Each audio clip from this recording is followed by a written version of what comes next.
success from the previous episode still fresh in our minds, I'm now completely into the pumping mood. I had already tackled these wooden boards with a hammer and with a grinding disc without any noteworthy results. But with the hydraulic pump, man, it's a breeze. These boards can go home for a beauty treatment.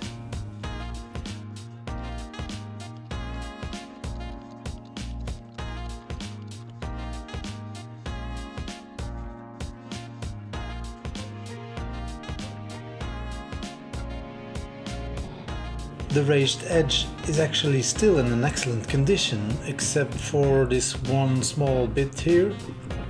I'll weld in a new piece without any issue. It's time to get rid of the board's most stubborn rust. And what better tool for the job than the needle scaler?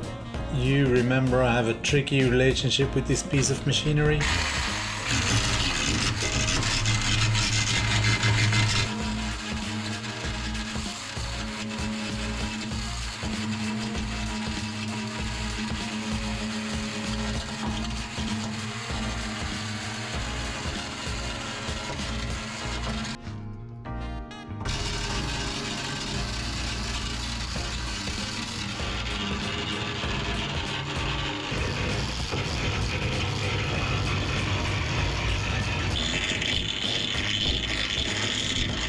But for now it's working fine, and the right tool for the job.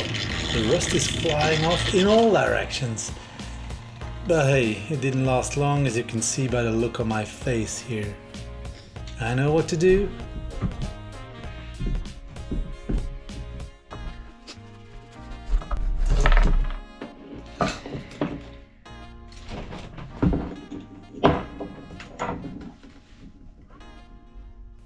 Once again the central bolt has broken.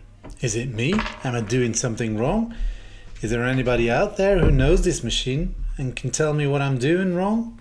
Anyway, I'll take it home, repair it, and the next day I carry on as if nothing happened.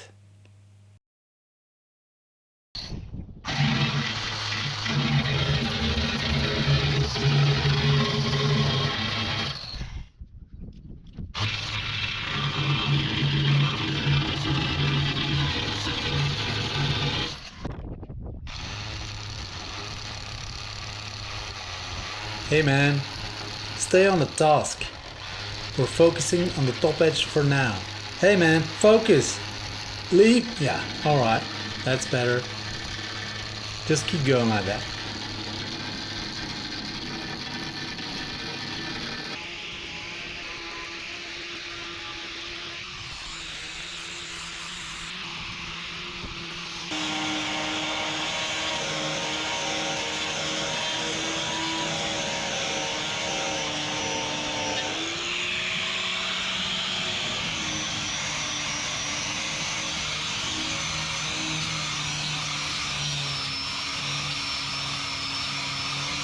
Then I clean everything up with an angle grinder, and that fine dust money gets into your tiniest pores.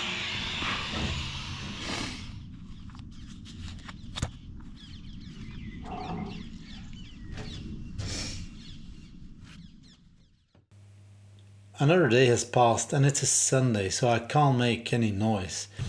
I turn my attention to the next phase of the deck removal, the bow, using hand tools only.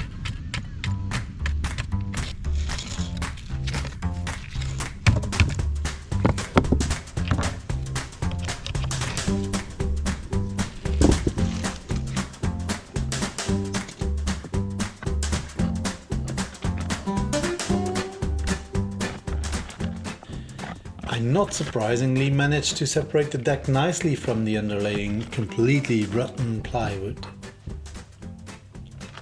As you saw in previous deck removal videos, the teak layer, which I remove in stripes of 10 planks, is in great condition in most places. The underlying plywood is completely rotten.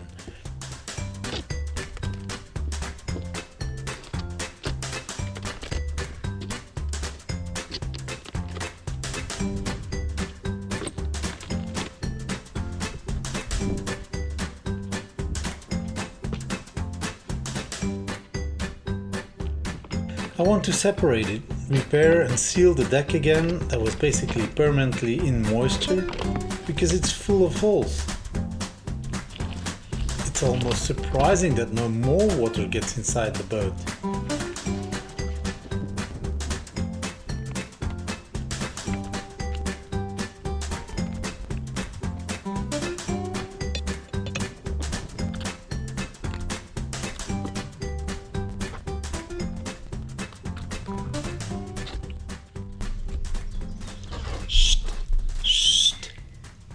It's a Sunday.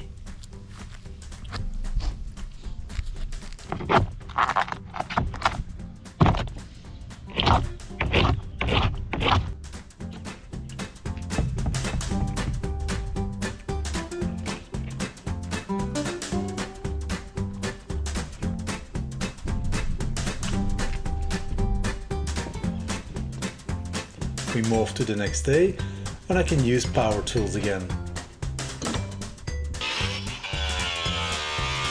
The process is now familiar to loyal viewers, but in short, once all the teak and the rotten plywood is removed, I clear the holes with an angle grinder and weld each hole closed to hopefully achieve a watertight deck.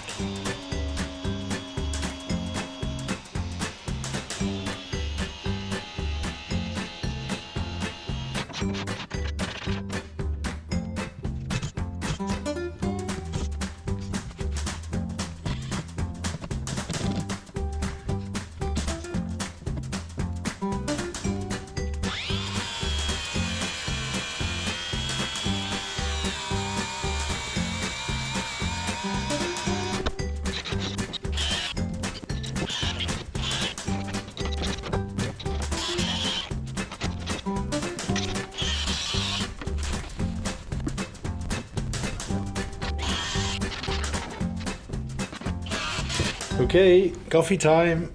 I'm catching up with my father about the next steps in the restoration, reviewing plans in preparation, and dreaming of the final result.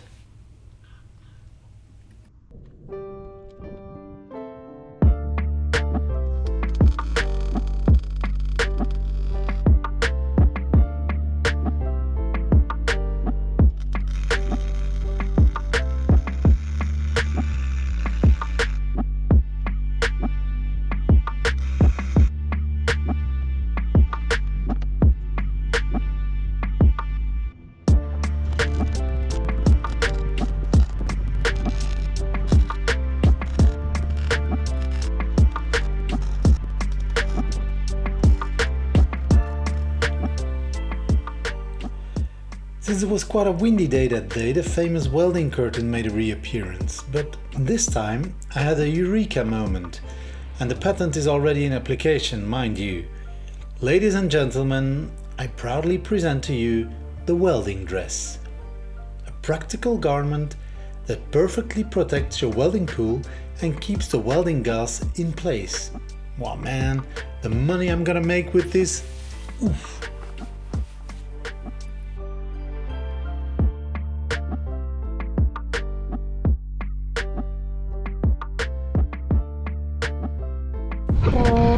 All hands on deck, it started raining again.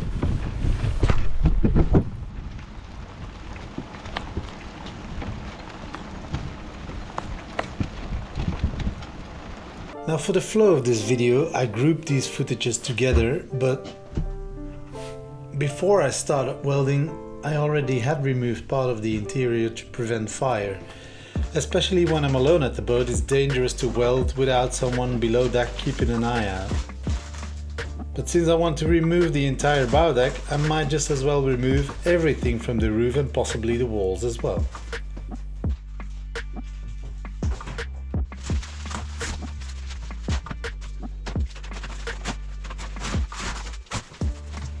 But more on this in the next video. See you next week, pals. Cheers.